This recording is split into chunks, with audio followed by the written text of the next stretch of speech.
बिस्मिल्लाहिर्रहमानिर्रहीम। अस्सलाम वालेकुम स्टूडेंट्स, क्या हाल है जी? कैसे हैं आप सब? उम्मीद करता हूँ आप सब खैरियत से होंगे। स्टूडेंट्स, मैं हूँ मोहम्मद इब्राहीम, आपके चैनल डायमेंशनल फिज़िक्स से। और प्यारे स्टूडेंट्स, आज हम डिस्कस करने वाले हैं class 9th computer 2025 Punjab text book board. Lecture number 28 है जी हमारा। चैप्टर नंबर 2 स्टूडेंट्स हम डिस्कस कर रहे थे और आज का हमारा टॉपिक है एक्सरसाइज शॉर्ट क्वेश्चंस। बेटा, आज हम आपकी चैप्टर नंबर 2 के एक्सरसाइज शॉर्ट क्वेश्चंस के डिटेल आंसर्स जो है उन्हें डिस्कस करने जा रहे हैं। ठीक है, हर स्लाइड में मैंने क्वेश्चन और उसका आंसर प्लेस कर दिया है। आप जो है ये आंसर नोट कर लेंगे अपनी नोटबुक पर। ठीक है, और अगर आप ये लिखेंगे इंशाल्लाह तो एग्ज़ाम में आपको कामयाबी मिलेगी। ठीक है, तो लेक्चर का स्टार्ट करते हैं। क्वेश्चन 1 है जी, what is the primary purpose of the ASCII coding scheme. जो आपके पास American standard code of information interchange है, कहता है इसका प्राइमरी पर्पस क्या है। ठीक है, तो पर्पस होता है मकसद। तो देखें, the primary purpose of ASCII ASCII American standard code of information interchange is to represent text in computer. ठीक है, पहला जो मकसद है वो है कि कंप्यूटर में टेक्स्ट को कैसे रिप्रेजेंट करना है एंड कम्युनिकेशन डिवाइसेस। और कम्युनिकेशन डिवाइसेस में टेक्स्ट जो है वो इंटरचेंज होता है, ट्रांसफ़र होता है, वो कैसे जाएगा। ठीक है, it uses numeric code to represent character like letters, digits and symbols. कहता है कि जो आपका ASCII है ये न्यूमेरिक कोड्स पे बेस करता है। फॉर एग्ज़ाम्पल वो कोड 85 है, 90 है। ठीक है, और नॉर्मली हमारे पास 0 से 127 तक जो है वो न्यूमेरिकल कोड्स होते हैं।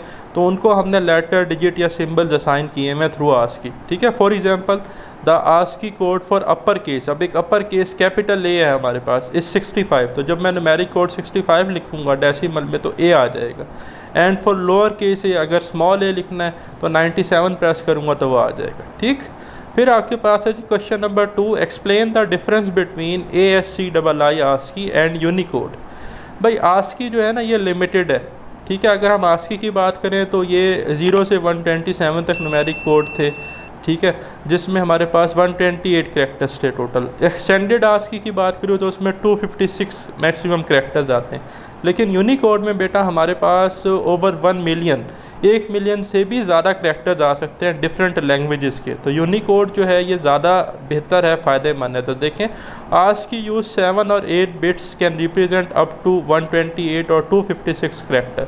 आस्की की बिट्स कितनी है? 7 या 8, और इसमें लिमिटेशन है कि हम 128 या 256 मैक्सिमम कैरेक्टर इस्तेमाल कर सकते हैं। It mainly support English character, और ये सिर्फ इंग्लिश के करैक्टर को ज़्यादा सपोर्ट करता है। Unicode on the other hand, अगर हम यूनिकोड को देखें, is a universal encoding standard. ये यूनिवर्सल है, और जहाँ वर्ड यूनिवर्सल का आ जाए तो भाई ये हर तरह की ज़ुबान के जो करैक्टर्स हैं उनको कोड्स प्रोवाइड करता है। डैट यूज़ 8, 16 और 32 bits to represent over a million characters from different language. अब वो चाइनीज़ हो सकती है, लैटिन हो सकती है, हिंदी हो सकती है, कोई भी ज़ुबान हो सकती है। For example ASCII can represent A। अब जो आपका आस्की था उसमें अपर केस A का कोड था 65, while Unicode can represent character like Hindi का कोई करैक्टर है या चाइनीज़ का बेटा कोई करैक्टर है तो वो आपका यूनिकोड उसको इजीली रिप्रेजेंट कर देगा, एट्सेट्रा। सही। फिर है जी question 3, how does Unicode handle characters from different language. भाई जो यूनिकोड है ये डिफरेंट जो करैक्टर्स हैं डिफरेंट ज़ुबानों के, डिफरेंट लैंग्वेज के, उसे कैसे हैंडल करता है। तो देखें, Unicode assign a unique code point two each character. Unicode ना हर करैक्टर को एक ख़ास मखसूस कोड फराम करता है from all languages using variable length encoding. जिनमें वेरिएबल लेंथ इंकोडिंग है, वेरी कर सकती है उनकी लेंथ। उसमें हम UTF-8 है, UTF-16 है, UTF-32 है, ये सारी मैंने आपको टॉपिक में पढ़ाई थी डिटेल में। It ensures consistency in data exchange between different system and language. तो जो आपके पास डिफरेंट सिस्टम है, डिफरेंट लैंग्वेज है, उनमें फिर डाटा एक्सचेंज होता है यूनिकोड के थ्रू। अब फॉर एग्जांपल उर्दू ज़ुबान का हमारे पास जो है जी एक करैक्टर है मीम। ठीक है, मीम इन उर्दू रिप्रेजेंट एज U+0645। तो ये यूनिकोड है उसका, U+0645। ये आप डायल करेंगे तो मीम प्रेस आ जाएगा। फिर आपके पास क्वेश्चन 4 है जी, what is the range of values for a unsigned 2 byte integer. तो 2 बाइट है तो 1 बाइट में बेटा 8 बिट्स होती है, तो 2 बाइट में कितनी होगी? 16 बिट्स। तो हमने अनसाइंड 16 बिट्स इंटीजर की मैक्सिमम रेंज बतानी है। तो देखें, an unsigned 2 byte mean 16 bit integer can store values from 0 to 65535। अब ये वैल्यू मेरे पास कैसे आई है, देखिए इसकी मैंने एक्सप्लेनेशन लिखी है। 2 बाइट्स कितनी होती हैं बेटा, 16 बिट्स, और पॉसिबल वैल्यूज़ कैलकुलेट करने का फार्मूला होता है 2 की पावर 16। तो 2 की पावर 16 मेरे पास आती है 65536। तो पॉसिबल वैल्यूज़ जो हैं वो 0 से लेकर 65535 तक हो सकती है, ये आप मार्क कर लेंगे। फिर आपके पास है जी question number 5, explain how a negative integer is represented in binary. हाँ जी बेटा, नेगेटिव इंटीजर को लिखने का तरीका मैंने आपको बताया था 2 कॉम्प्लीमेंट मेथड से। 2 कॉम्प्लीमेंट मेथड क्या था कि अगर हमारे पास कोई बाइनरी नंबर है तो उसमें हम उससे सबसे पहले उसकी बिट्स को क्या करते थे, इन्वर्ट। जहाँ 0 होता था वहाँ 1 लिख लेते थे, जहाँ 1 होता था वहाँ 0 लिखते थे। एक नंबर -6 है, पहला काम ये होता था कि उसको -6 की जगह +6 लिखें बाइनरी में। फिर जब आपने +6 लिख लिया बाइनरी में, तो जहाँ 1 था वहाँ 0 कर दे, जहाँ 0 था वहाँ 1 कर दे। फिर स्टेप ये आता था कि हम +1 करते थे और जो हमें फाइनल नंबर मिलता था वो आपके पास नेगेटिव इंटीजर होता था। तो देखें, मैं आपको एग्जांपल से समझाता हूँ। आंसर में आप लिखेंगे negative integers are represent using 2 complement notation in binary. In this method the bits of positive number are inverted and then 1 is added. ये बात मैंने आपको की कि पॉजिटिव नंबर लिखें बाइनरी में, उसकी बिट्स को इन्वर्ट करें, फिर उसमें 1 ऐड कर दें। मैंने एग्जांपल दी है -5 जो है जी, इसको हम सबसे पहले बाइनरी में लिखेंगे 8 बिट में, 1 बाइट में। तो 1 बाइट में 8 बिट होती हैं, तो -5 है ना, तो उसका +5 लिखेंगे हम। तो +5 को हम बेटा 8 बिट्स में ऐसे लिख सकते हैं 10100000, ठीक है। और ये मैंने आपको पढ़ाया था कि 2 multiply by 0 multiply by 1 plus 0 multiply 2 की पावर 1 प्लस 1 मल्टीप्लाई 2 की पावर 2 प्लस 2 0 मल्टीप्लाई 2 की पावर 3 एंड सो ऑन। तो आगे तो है ही 0, तो 0 0 आएंगे। यहाँ देखें तो 2 की पावर 0 से मल्टीप्लाई किया तो 1 मल्टीप्लाई बाय 1 1 होता है।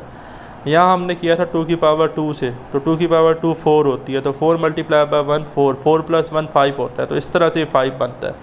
तो 2 कॉम्प्लीमेंट मेथड क्या कहता है, जहाँ जहाँ 0 है वहाँ वहाँ 1 कर दें, और जहाँ जहाँ 1 है वहाँ वहाँ 0 कर दें। तो यहाँ 0 0 0 0 0 0 थे, तो सारे 1 1 1 1 1 हो गए, ठीक है। जहाँ 1 था वहाँ बेटा 0 हो गया, जहाँ 0 था वहाँ पे 1 आ गया, 0। फिर क्या करते हैं +1, तो +1 करेंगे तो 0 + 1 1 हो जाएगा। तो ये नंबर बन जाएगा 1 1 1 1 1 0 1 1। तो ये जो नंबर बेटा बना है ये -5 है हमारे पास। तो इस तरह से हम नेगेटिव इंटीजर को बाइनरी में लिखते हैं 2 कॉम्प्लीमेंट मेथड की मदद से।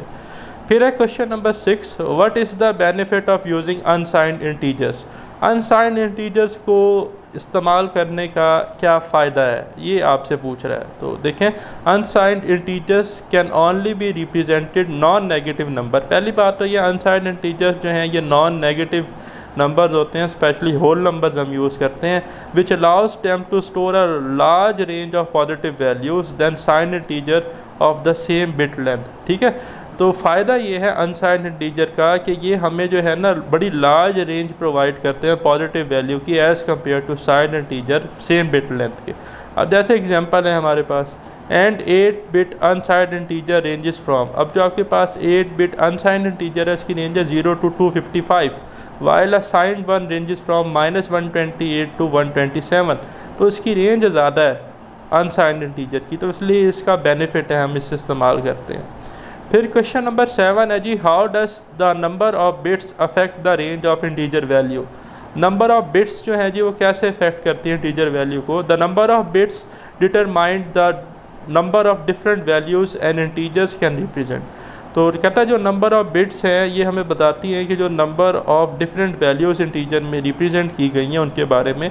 मोर बिट्स मीन लार्जर रेंज, ज़्यादा बिट्स होंगी तो ज़्यादा लार्जर रेंज होगी। अब एग्जांपल दी है, 8 बिट अनसाइंड इंटीजर की रेंज अभी हमने पढ़ी 0 to 255 थी, लेकिन अगर हम 16 बाइट अनसाइंड इंटीजर यूज़ करें तो उसकी रेंज होगी 0 to 6553 की पावर 5। और मैंने फार्मूला बताया था 2 की पावर 8 से ये वैल्यू आती है और 2 की पावर 16 से ये वैल्यू आती है।